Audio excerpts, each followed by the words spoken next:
Buenas noches amigos, buenas noches amigas de Rompe el Muro, bienvenidos, un gusto estar con ustedes como cada jueves en este diálogo sobre temas educativos por Radio Voz Andina Internacional. En esta noche vamos a conversar de algo innovador, de algo sin duda muy necesario para la educación ecuatoriana, y el tema de hoy es el marco de competencias y la nueva reforma curricular. Hay un proceso de reforma, una nueva reforma curricular a la educación básica. En efecto, esto es lo que quiere hacer el Ministerio de Educación. Es una reforma por la cual se debe desarrollar un currículo por competencias con enfoque en derechos humanos, género y educación integral en sexualidad. 4 temas relevantes en este contexto. Para ello, el Ministerio ha invitado a nuestra universidad, a la Universidad Andina Simón Bolívar, a colaborar en este proceso. Se dará una nueva orientación a muchas de las asignaturas existentes. ¿Qué significa trabajar por competencias? Esa palabra, ese concepto tan desconocido o parcialmente conocido. Las respuestas a estas preguntas y una mayor especificidad nos la dará el doctor Miguel Herrera, quien desde la Universidad Andina coordina este proceso como contraparte del Ministerio de Educación. ¿Quién es Miguel Herrera? Miguel Herrera es licenciado en psicopedagogía, tiene un diploma de estudios avanzados, suficiencia investigadora en didáctica y organización escolar. Tiene una maestría en Sociedad de la Información y el Conocimiento y es doctor también en esta especialidad, Sociedad de la Información y el Conocimiento, e-Learning, por la Universidad Oberta de Cataluña.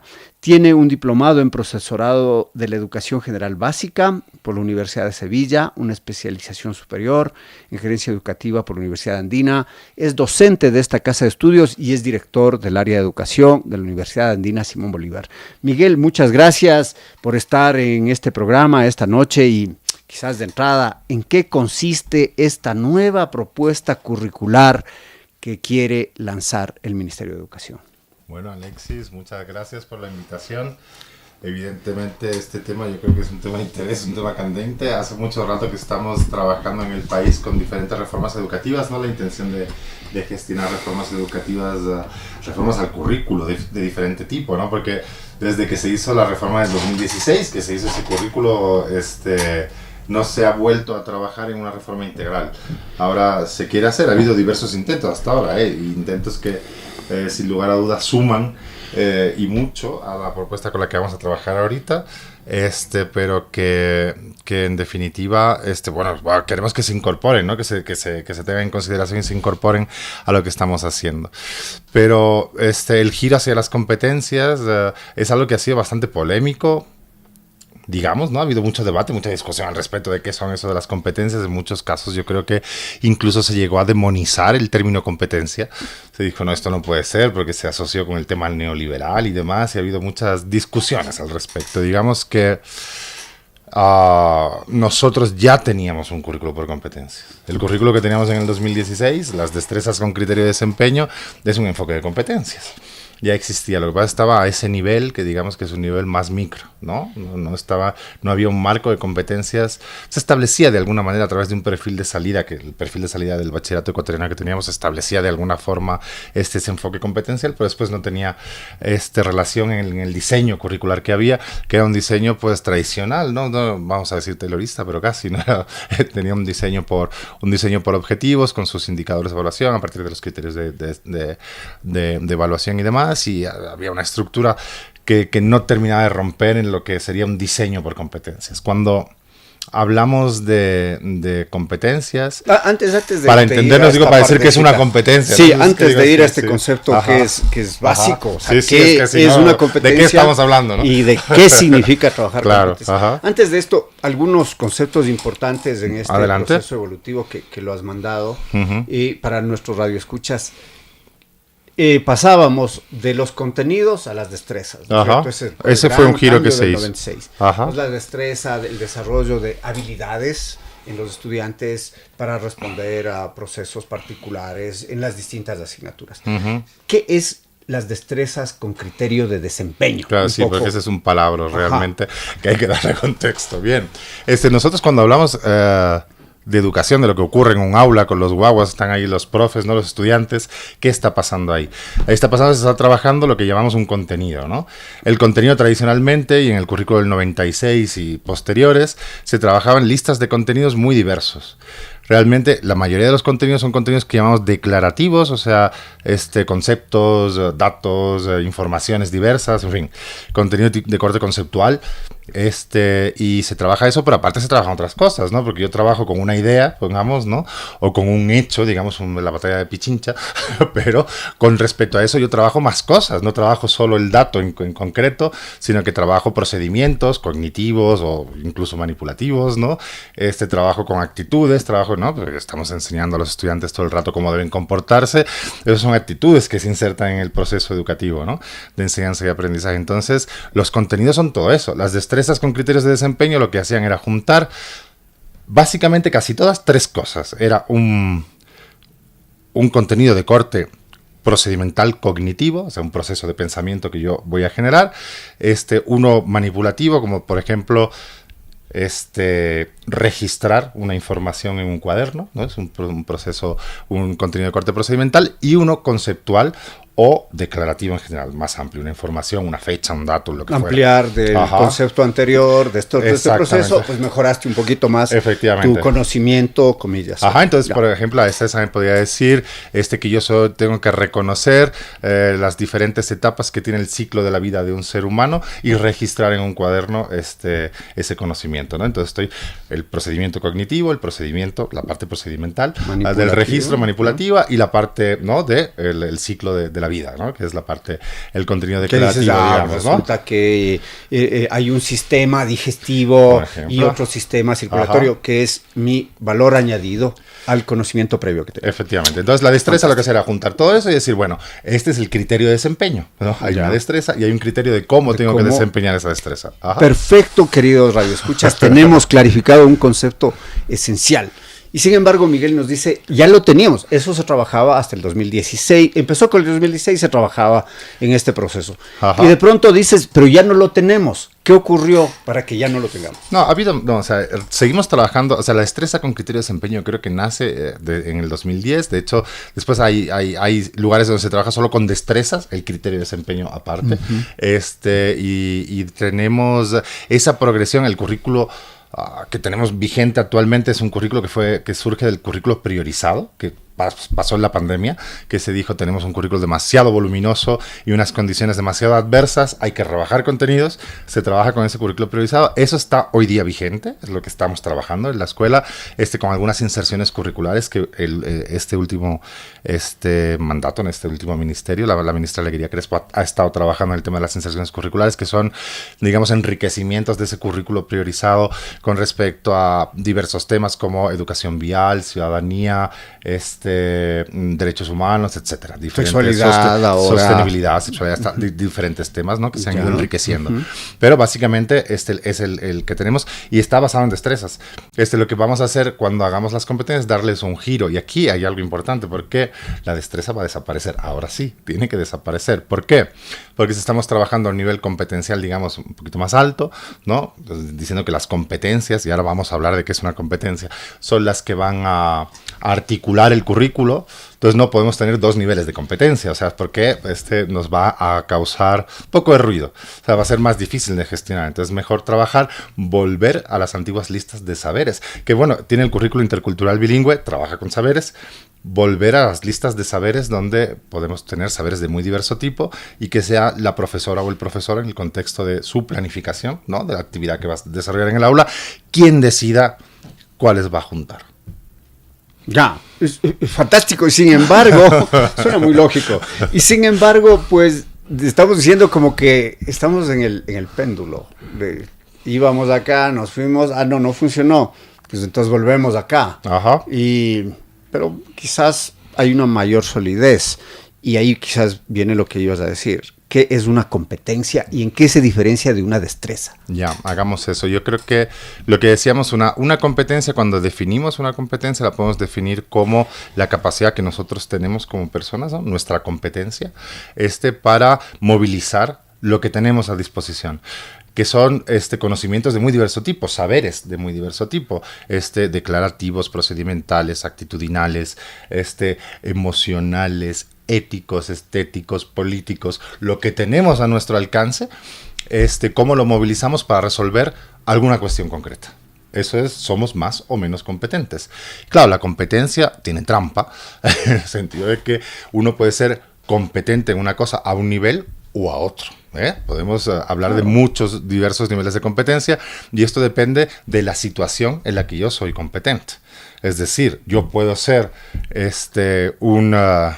un gran alpinista para un cerro pequeño, pero muy malo para un cerro grande.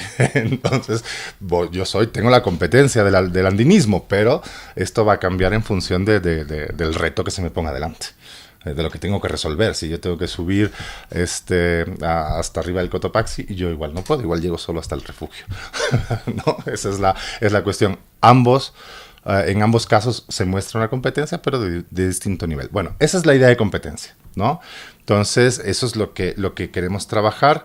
Y esto era muy similar a la destreza. Lo que pasa es que la destreza te mostrará una situación muy pequeña, muy, muy contextualizada, en una actividad escolar, podemos decir, muy concreta. En cambio, la competencia no. La competencia abre un abanico mucho más grande, está a un nivel mucho más elevado. Entonces yo, para llegar a esa competencia, voy a tener que trabajar muchas cosas. Y competencias hay de diverso tipo. Las tengo transversales, generales, clave, básicas, específicas, etc. Nada tiene que ver, o ¿qué tiene que ver con eso del el competir? Más bien es con el ser competente, más que con el competir, porque esas fueron las críticas, ¿no? Esas fueron, por eso yo hablé antes del tema neoliberal y demás, ¿no? Por un lado. Por otro lado, estaríamos hablando de que hay individuos que por diversas circunstancias son más competentes que otros en ciertas ramas. Apelaríamos entonces a un aprendizaje que diversifica estas capacidades, potencia las diferentes capacidades, iguala, colabora. ¿Cómo sería el entorno? Y de pronto ahí ya la pregunta de cajón. ¿Qué significa trabajar por competencias en la escuela? Eso sí es interesante. Esa última pregunta. Pero la educación tiene que ser un dispositivo diferenciado. Lo que pasa es que eso necesita muchos recursos, no necesariamente recursos materiales, muchos recursos de experiencia en cómo se debe trabajar esa diferenciación y también unas condiciones que sean, digamos, favorables, ¿no?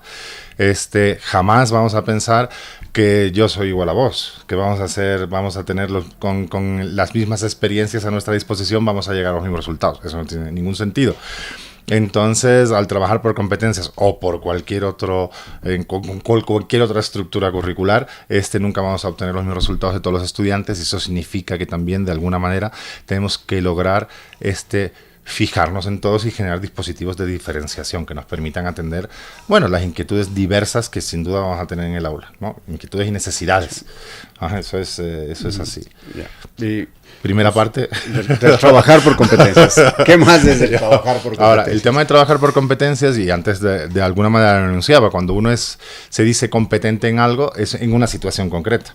Entonces, las situaciones de aprendizaje y las familias de situaciones de aprendizaje que son que contribuyen al desarrollo de la misma competencia, digamos, de las mismas competencias, porque son, como digo, se imbrincan, ¿no? Se trabajan juntas.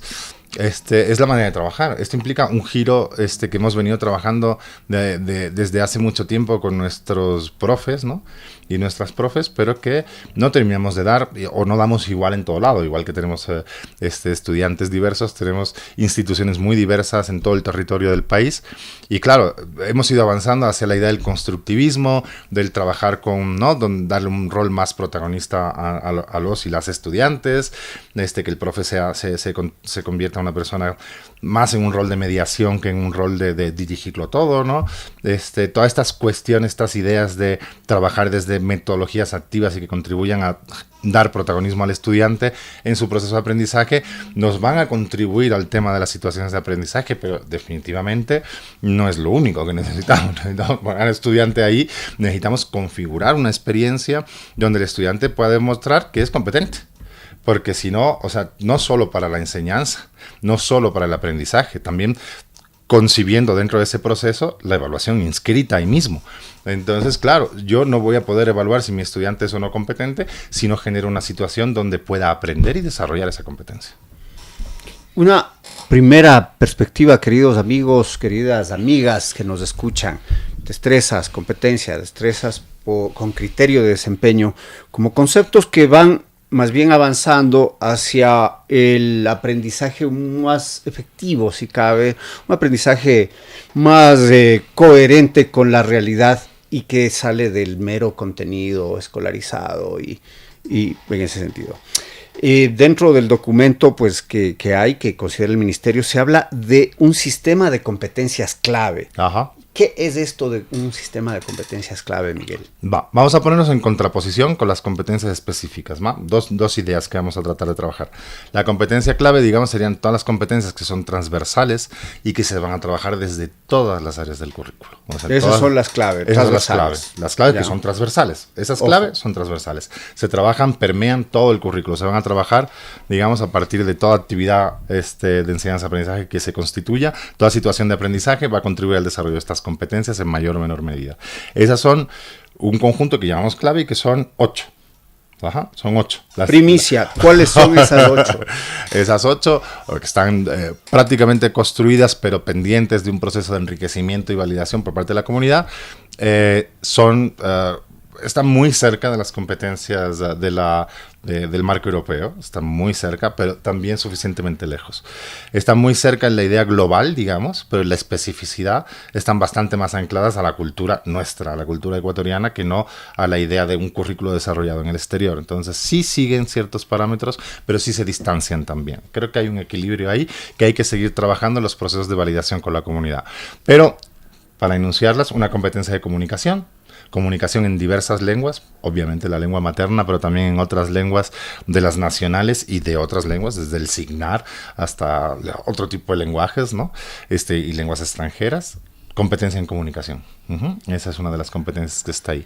Hay una competencia digital que tiene que ver con, bueno, pues el manejo de los medios digitales, la ciudadanía digital, ahora mismo inteligencia artificial, estamos metiendo ahí también como una cosa a considerar, ¿no? Porque está y va a seguir cambiando la realidad en la que existimos y convivimos.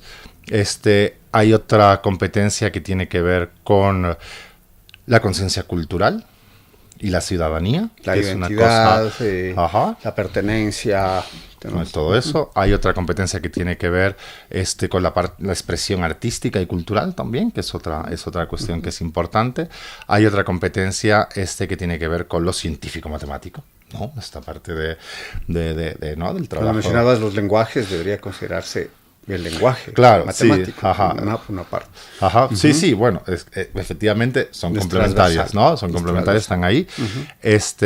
Tenemos otra competencia que tiene que ver con la vida saludable, como somos capaces de generar una vida pues, que sea satisfactoria, ¿no? Y saludable para nosotros, de tomar decisiones en ese sentido. Tenemos otra competencia que tiene que ver con la innovación y la transformación, nuestra capacidad de trabajar y generar cambios en nuestro entorno. Ajá, y ese es el ciclo esas son las 8 competencias grandotas, ¿no? 8 grandes, y mencionabas otras, ¿verdad? Claro, esas son las competencias, digamos, transversales, clave, que se van a trabajar en todo lado. Pero yo ahora trabajo matemáticas y yo voy a tener competencias específicas de mi área de matemáticas, que son las que me van a ayudar a trabajar las competencias clave. ¿No? Porque las competencias clave no se trabajan directamente, sino a través de las específicas. Digamos, de las transversales. Lograr que las transversales sean trabajadas desde distintos ámbitos específicos de las disciplinas. De las áreas de conocimiento que sabemos trabajar habitualmente, digamos, ¿no? Súper. Estamos con Miguel Herrera conversando sobre el marco de competencias y la nueva reforma curricular. Mira, Miguel, estamos conversando un poco de esto de las competencias, ¿no? Varios aspectos importantes. Y para vincular eso con las preguntas que vienen en este bloque, ¿cómo se organiza el currículo por competencias? Así tenemos nuestro público, son profesores, son estudiantes de nuestra área, son alumnos, quizás padres de familia que dicen, me van a cambiar el chip, ¿qué vamos a hacer? Todo cambio, toda reforma, en los docentes dicen, ¿y ahora? Y tal. Pero ¿cómo es? Sí, una muy buena pregunta. Veamos. Cuando hablamos de currículos, normalmente pensamos en una estructura, ¿no? Hay La costa le dicen el rayado, ¿no? ¿Cómo planifico? ¿Qué es lo que tengo que colocar? ¿Dónde están? ¿No? Hay una estructura, obviamente, que está ahí. Todos tenemos en la cabeza la estructura del 16. Aquí va a haber un cambio. Va a haber un cambio en la estructura, pero no va a ser un cambio, digamos, traumático. Vamos a tratar de que no sea traumático en el sentido de que los docentes y las docentes han trabajado muy duro para apropiarse del currículo de 2016, que lleva en vigencia algunos años ya, casi una década, y que ha ido evolucionando, como digo, en diferentes estructuras hasta este priorizado del 21, pero que sigue conservando el espíritu, ¿no? Entonces, y más o menos la gente lo conoce, entonces no queremos generar mucho trauma, pero sí va a tener lo siguiente. Vamos a partir de un perfil de salida que se va a concretar de manera específica las competencias clave transversales que acabamos de enunciar en el bloque anterior. Vamos a trabajar con eso. Después, nuestro currículo va a estar estructurado en áreas, ¿no? Digamos, áreas de conocimiento. Y todos sabemos cuáles son las áreas de conocimiento con las que hemos trabajado hasta ahora, se van a conservar igual. Vamos a tener matemática, vamos a tener ciencias naturales, ciencias sociales, ¿no? Lenguaje y literatura, educación cultural y artística, educación física escolar, lengua extranjera. Hasta ahora, de alguna manera, esa ha sido la estructura, ¿no? Y vamos a que le conserva. Yo hablaba con algunas personas y decían, educación física, educación cultural, son partes de las ciencias sociales. Es un debate. Pero bueno, la cuestión es que vamos a tratar de mantener esas áreas, ¿no? Y dentro de esas áreas va a haber una estructura de competencias específicas, como hemos dicho, ¿no? Que va a ser lo que esté en la parte más alta. Esas competencias específicas van a tener que ser evaluadas con los indicadores de evaluación que tenemos. No vamos a topar demasiado o lo menos posible los indicadores de evaluación porque están anclados a los estándares educativos. Y los estándares educativos es lo que utiliza el INEVAL para hacer sus evaluaciones y hacer comparaciones longitudinales. Entonces, si nosotros tocamos los estándares, arruinamos el sistema de evaluación externa de la educación obligatoria. Entonces, mejor no hacer eso. Entonces, digamos que vamos a tratar de, con los mismos indicadores, evaluar las competencias específicas que existan y trabajar con los mismos bloques curriculares que tenemos hoy día, solo que los bloques de contenido, quiero decir, solo que en lugar de haber, digamos, en este caso, destrezas con criterios de desempeño, que es lo que mantenemos hasta el momento actual, lo que va a haber son saberes.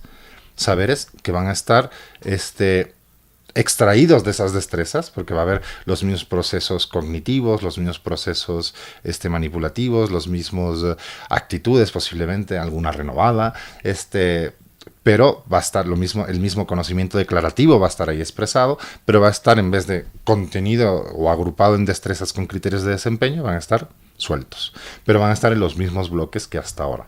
Entonces, esa va a ser la pinta que va a tener o sea, cómo va a lucir, digamos, este currículo. Y a partir de ahí nosotros tendremos que generar un trabajo. Igual en el currículo del 2016 se hicieron unas guías didácticas, ¿no?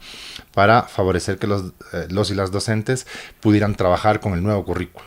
De esta forma habrá que generar igual alguna guía sobre cómo esa estructura aterriza en las situaciones de aprendizaje, que sería como el rayado de la planificación.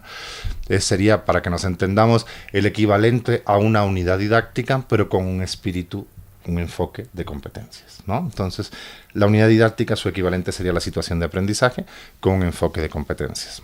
Entonces, ¿cómo genero condiciones para que los y las estudiantes puedan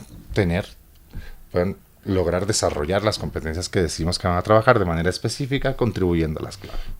Quizás entonces, bueno, Miguel me interrumpirá si es que no es así, quizás no hay definitivamente no un cambio en los criterios de evaluación, hay una adaptación de la organización de destrezas hacia vincularlas con las competencias transversales de alguna manera, y me imagino los manuales, todos los documentos que estaban, tienen vigencia con un documento anexo de adaptación, quizás en lo operativo. Así es.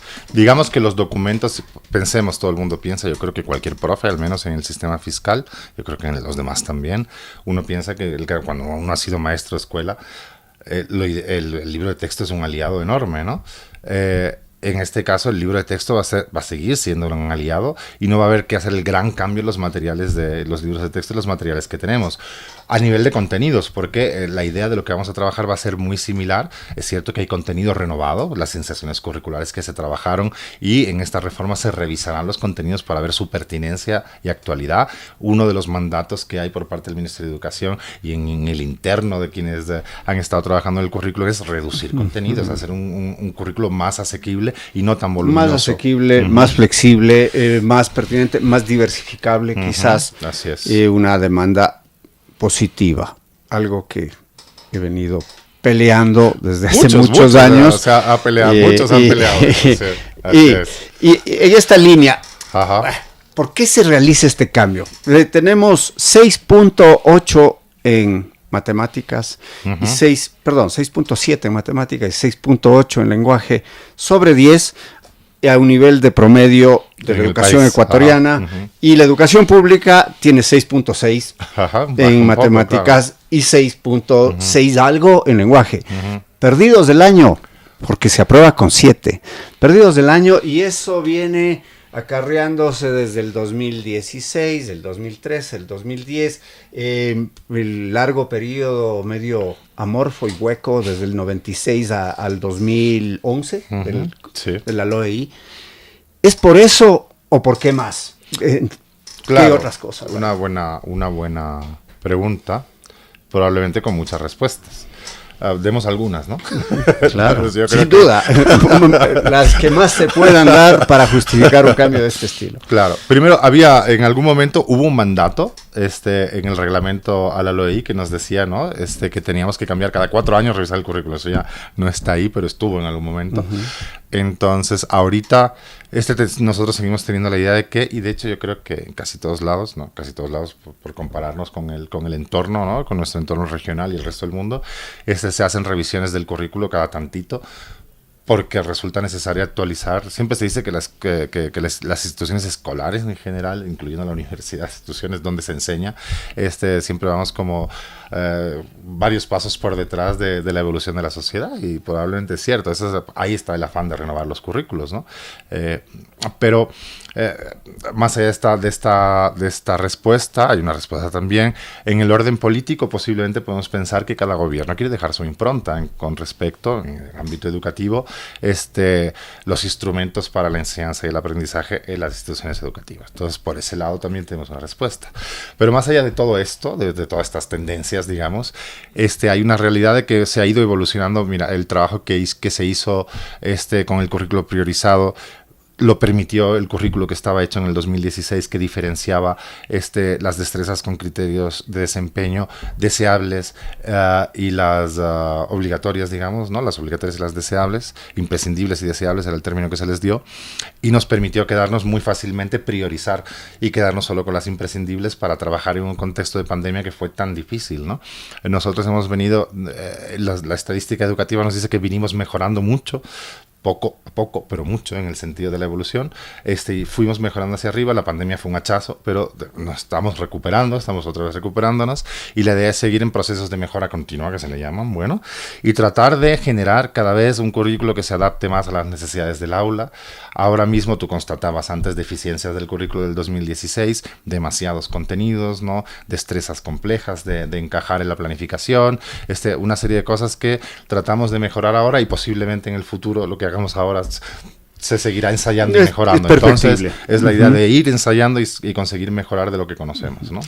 Sí, y sin duda importante, imagino, espero que significará un apoyo también a los docentes que están sobrecargados de alumnos. Seguimos con docentes con 30 y 40 años, desde cuando yo fui docente hace miles de años, en el Pleistoceno, seguimos ahí, y este es un proceso, tú dices, cada ministro y cada gobierno quiere hacer su impronta política, ¿no? Es parte de las aspiraciones, ellos también lo comprometen, por eso les votamos. Y este es un proceso que se dio ya en otras administraciones. Se quiso hacer con la ministra Brown.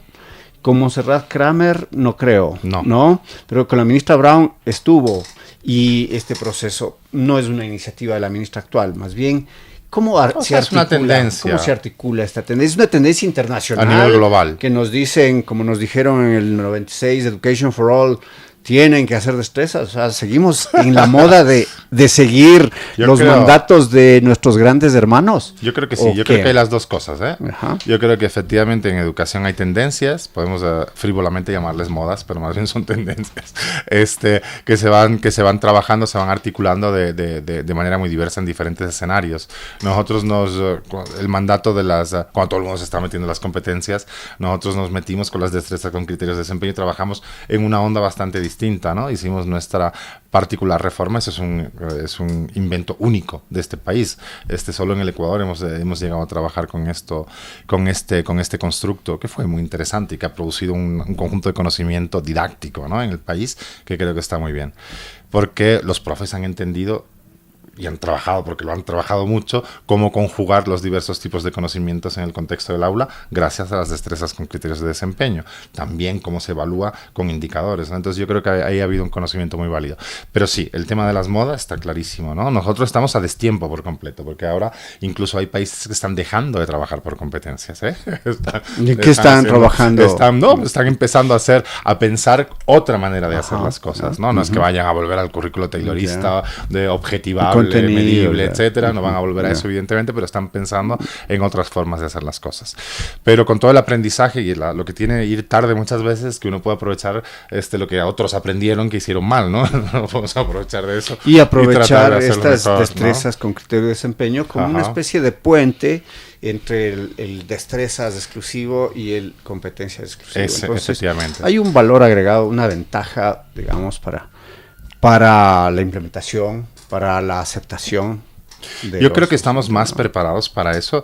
Yo creo que, como tú dices, ha habido gobiernos anteriores han hecho intentos de desarrollar el currículo por competencias y eso es algo que nos sirve a nosotros para ir entendiendo cómo hacerlo también. Yo creo que es muy interesante el momento en el que nos encontramos y tenemos la obligación de generar un producto que sea satisfactorio, que sea útil y que nos permita seguir generando esos procesos de transformación. Pero yo, como en el currículo de 2016, cuando trabajamos en él, mucha de la gente que trabajó en aquel currículo está trabajando en este también, son especialistas, son escuelas de curriculistas que se han ido creando en este país, un poco al margen de la academia, pero también con la ayuda y sobre todo la Universidad Andina se ha implicado mucho en esto históricamente, ¿no?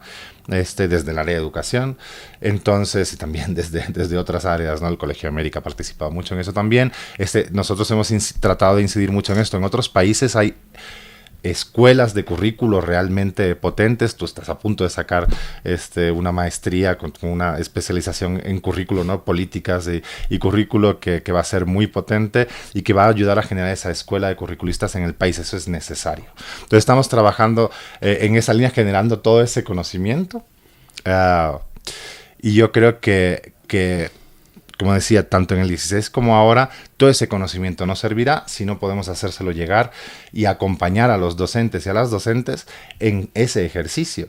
Es imprescindible, porque uno, por mucho cambio que haga sobre el papel o por mucho que reflexionemos en la academia, por mucho que apoyemos y nos conjuguemos articuladamente con el Ministerio de Educación para trabajar en el desarrollo de innovaciones para perfeccionar lo que tenemos a nivel de currículo, si esto no llega al docente, si no se le capacita adecuadamente y si no se genera un apoyo desde una visión de asesoría colaborativa, de me pongo hombro con hombro contigo a ver cómo hacemos esto, difícilmente vamos a conseguir que tenga ningún impacto. Sin duda, esos procesos son los de sostenibilidad, las fases de... Es una política educativa en el fondo. Así entonces, las fases de diseño, las fases de implementación y las fases ya de ejecución. Entonces, ¿cómo van? ¿Y qué ventajas tiene esta nueva propuesta? Un poco ya lo hemos hablado, hay digamos, este desarrollo particular de procesos mentales, procedimentales, actitudinales. Pero ¿qué otras ventajas podrías ver y qué desventajas tiene? Claro. La ventaja principal que tiene es que si se desarrolla de manera adecuada, genera competencias en nuestros estudiantes que van a ser mucho más útiles que el enfoque de contenidos que se viene manteniendo y que muchas veces el contenido, bueno, tú te acuerdas de que estudiaste la EGB, algunas cosas, muchas no, ¿verdad? Pero las competencias que generaste en ese contexto probablemente sí se quedan contigo para siempre si las ejerces en el contexto de tu vida cotidiana, ¿no? Entonces, cuando uno educa y sobre todo cuando educa en la educación, yo creo que la educación inicial, la educación básica, estamos educando la ciudadanía, estamos educando a nuestras personas, a nuestros estudiantes, hombres y mujeres, para integrarse en una sociedad. De alguna manera es el objetivo de la educación básica, ¿no? En la educación básica, que muchas veces pensamos que estamos educando para crear ingenieros y no es eso. Estamos educando para crear personas que se integren en la sociedad en la que nosotros vivimos y si es posible lo hagan mucho mejor de lo que nosotros lo hicimos, ¿no? Entonces, esa es la aspiración, yo creo, de los seres humanos, ¿no? Pero bueno, en eso trabajamos. Entonces, yo creo que es este tipo de currículo, que es un poco más flexible, que no se enfoca tanto en el contenido, sino que se enfoca en qué somos capaces de hacer con ese contenido, es más interesante. Esa es la ventaja que yo le veo, ¿eh? Sí, la desventaja que le veo es enorme porque necesitamos muchos recursos para que esto llegue efectivamente al docente y para que nuestras instituciones educativas se creen las condiciones necesarias para que esto pueda tener lugar, para que las situaciones de aprendizaje que te estábamos comentando antes, ¿no? Que son serían las nuevas unidades didácticas, puedan desarrollarse con éxito y se puedan en el contexto de esas situaciones de aprendizaje generar competencia, desarrollar las competencias de los estudiantes. Y eso es complejo. Entonces, claro, si nosotros hacemos el cambio y no apoyamos la transformación en la institución educativa, el cambio no se va a dar. Y corremos el riesgo de quedarnos sin lo uno y sin lo otro, sin la competencia y sin el contenido. Entonces, y lo más riesgoso es que quizás se lanza una iniciativa que al ver que no hay los elementos suficientes para su implementación, se la desvaloriza. De entrada. Se la desvaloriza aun cuando no fue probada o no despegó, ¿no? Exactamente. Entonces va a pasar un poco, puede pasar, no digo que va a pasar, no soy vidente. Hay que tratar de que no pase. Hay que tratar de que no pase, pero puede ocurrir lo que ocurrió con el currículo del 2016, que de alguna medida las instituciones que tenían más medios lo aprovecharon más, y las que tenían menos medios vieron como una losa encima, ¿no? Esto que es, ¿no? Entonces, bueno, podemos volver, como en cualquier reforma curricular o educativa, a un escenario similar donde hay gente que toma más ventaja que otro. Bueno, hemos conversado ya sobre los temas conceptuales, sobre las visiones, ventajas, desventajas. ¿Cómo se desarrollará el proceso de diseño de esta nueva propuesta? Bueno, vamos a comenzar con un grupo de colegas, como te decía antes, que han ido creando escuela en el campo curricular acá en el país y que forman parte de esta iniciativa, ¿no? Liderada por la Universidad Andina, porque el Ministerio de Educación nos ha dado ese mandato. ¿Hablamos, ¿no? de cuántos? ¿A nivel nacional, grandes talleres o un grupo central de funcionarios del Ministerio? Hay un grupo central de funcionarios del Ministerio que son los que trabajan en currículo, ¿no? Y en el resto de dependencias que tienen que ver con el diseño de la educación, es de innovación, etcétera, ¿no? Hay diversas dependencias que van a estar trabajando con nosotros, desde evaluación, currículo e innovación. Después hay un grupo de consultores externos, que son personas con una trayectoria en diferentes disciplinas, digamos, ¿no? Serían consultores disciplinares, podemos decir. Y después contamos con un grupo de personas de la comunidad, ¿no? Que son quienes tienen que profesores, profesores, directivos, gente que está en una escuela, en un colegio y que sabe cuáles son las posibilidades, ¿no? Entonces, ¿sabe cómo eso se aterriza en la vida real? De hecho, los profesores te dicen, muy bonito el proceso, muy bonito el taller, quiero verle dando clases. Claro, ¿no? Claro, es que así mismo es, ¿no? Quienes hemos dado clases saben lo que implica. Entonces, bueno, la cuestión es que estas personas estamos tratando de que converjan desde diferentes lugares, ¿no?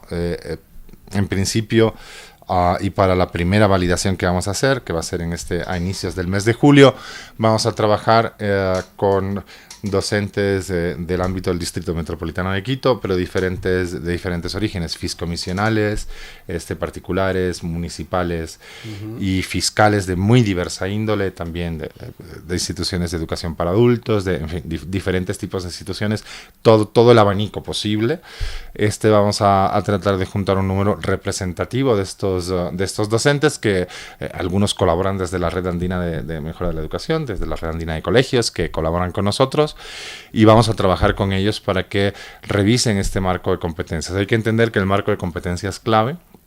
Cada competencia, para que nos hagamos una idea, está estructurada en componentes, y cada componente tiene, digamos, un descriptor operativo para cada subnivel educativo. Entonces, uno para inicial, otro para preparatoria, otro para la educación elemental, media, superior y el bachillerato, para ver cómo esa competencia tiene que ir desarrollándose, lográndose a través de los diferentes subniveles y niveles educativos.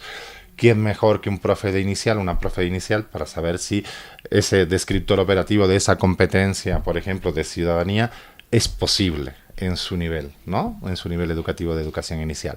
Entonces, queremos revisar con estas personas, como digo, de los diferentes sostenimientos, y que nos digan, ok, esto sí es posible, esto no es posible, corríjalo de esta manera. Vamos a empezar por ahí. Una fase de validación. De validación. Documental, previa. Todavía antes de no irnos al campo ni nada. Sí, no. Entonces vamos a hacer esa validación primero.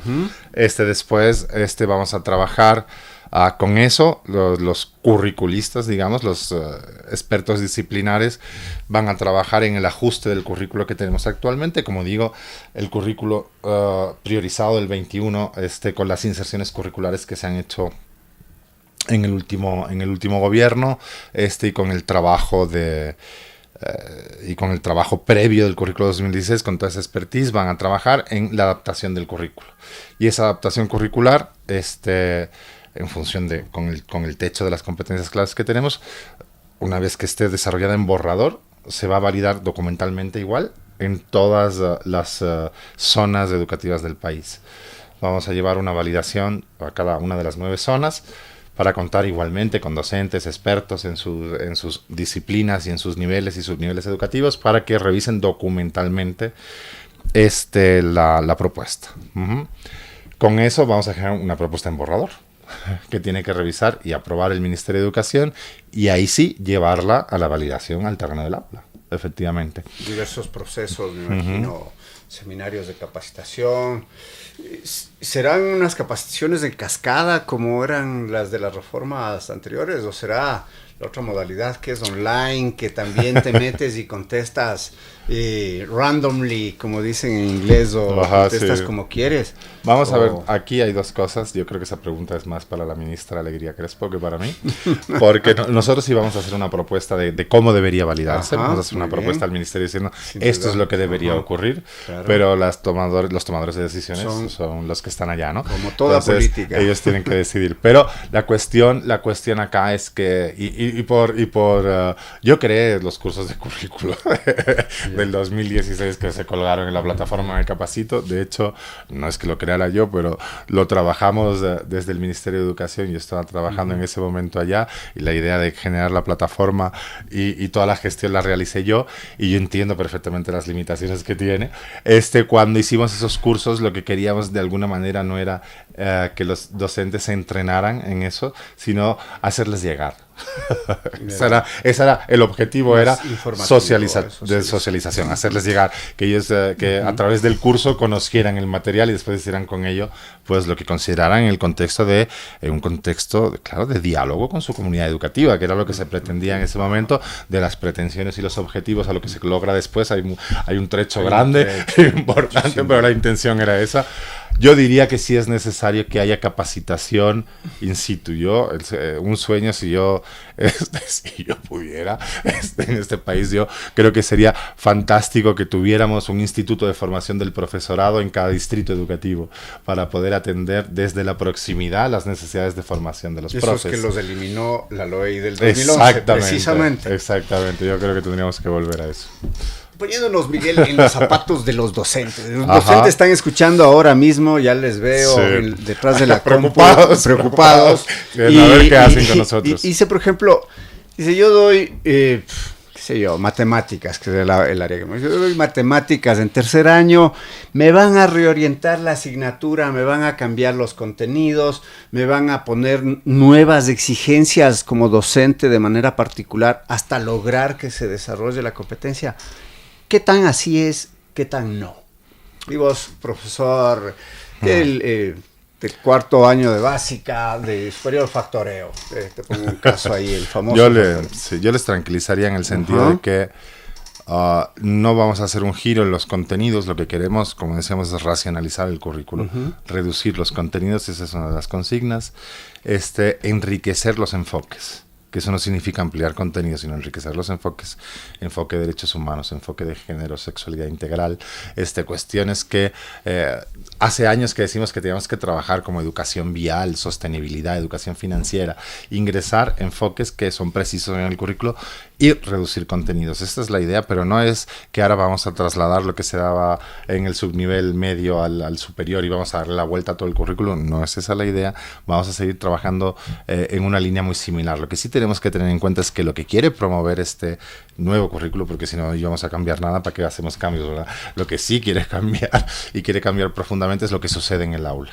Y que empecemos a pensar que no podemos, con el tema del factorio, como tú dices, poner a un estudiante frente a una plana de 1000 operaciones y tenerlo haciendo ejercicios, ejercicios algorítmicos que no enseñan nada, sino que realmente se cambie la forma de enseñar y se generen contextos de desarrollo de competencia. Ese es el giro importante que tenemos que hacer. Es un salto al vacío, muchas dirán, pero es que sí tenemos que generar este cambio y yo creo que todos y todas somos conscientes en algún momento. Sí. Como que el vacío es menos tétrico, ¿no? Exactamente, si es que estamos como juntitos, nos tomamos de las manos todos y no me voy solo al hueco, nos vamos todos al hueco. Exactamente. Y capaz que se abre un paracaídas. Da vértigo, ¿no? Pero yo creo que sí se puede aterrizar bien. Pues va por ahí.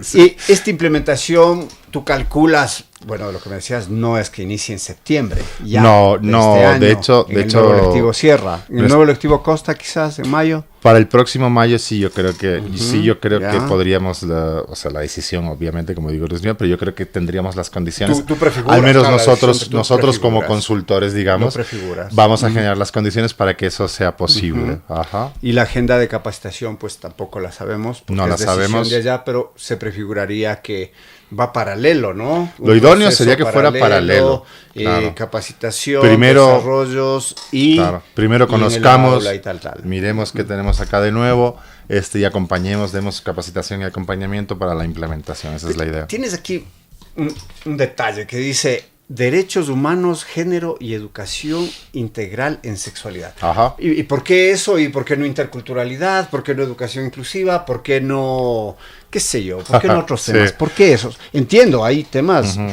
todos son fundamentales. Claro. ¿Por qué se ha dado esta priorización? ¿Por qué seguimos siendo el primer país de Latinoamérica en embarazo adolescente?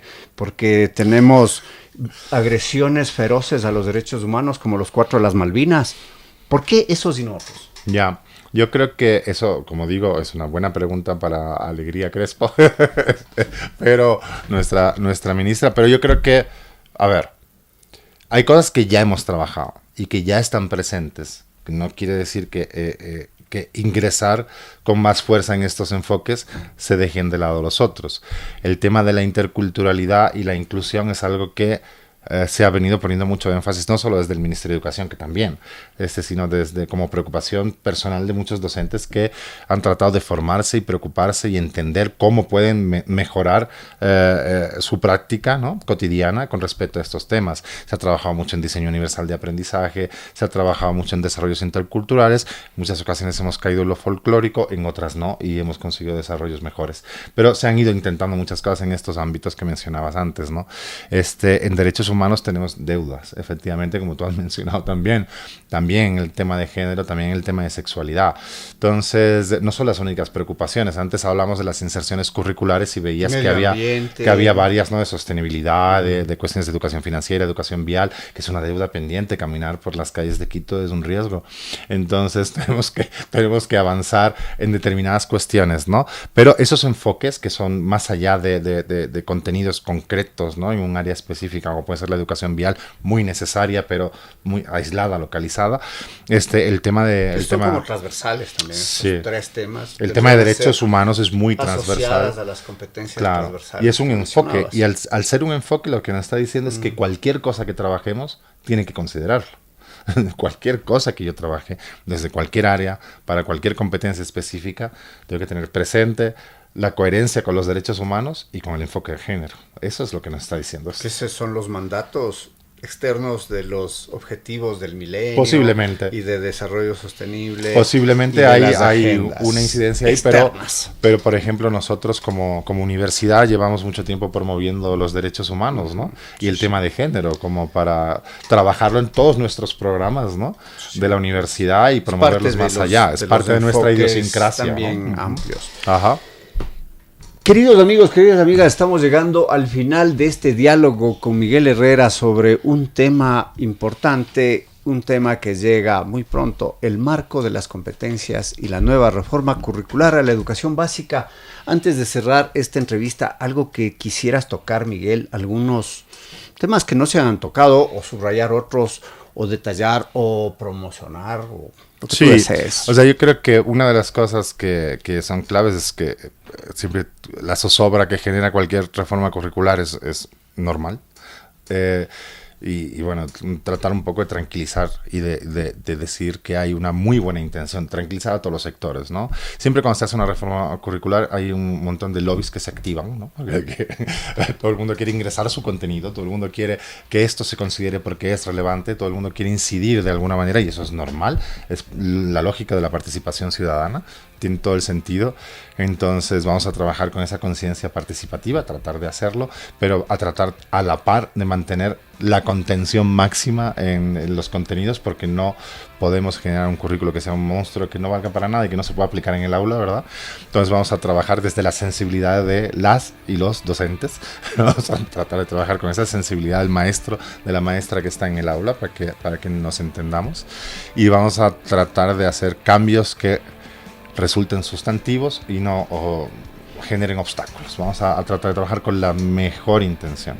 Sin duda la reducción de contenidos es un apoyo, sin duda la flexibilidad lo es, y sin duda, como decía yo, el desarrollar competencias que posibiliten dar elementos a los sectores más pobres de la sociedad, sobre todo, que no continúan la educación, pueden ser herramientas útiles para la vida o para incentivar procesos autoeducativos, investigativos propios que les permitan continuar, ¿no? Por decirlo de alguna manera, el currículo por competencias lo que trata es de que lo que aprendamos en la escuela, poco o mucho, nos sirva de algo en la vida. Esa es la intención. Nos sirva de algo en la vida. Esa frase, esa pertinencia local necesaria y que a veces se pierde.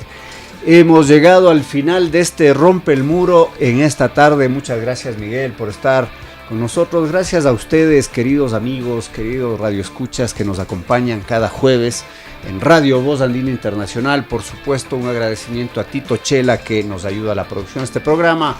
Soy Alexis Oviedo. Salud y alegría. Nos vemos el siguiente jueves en otra edición de Rompe el Muro. Buenas noches.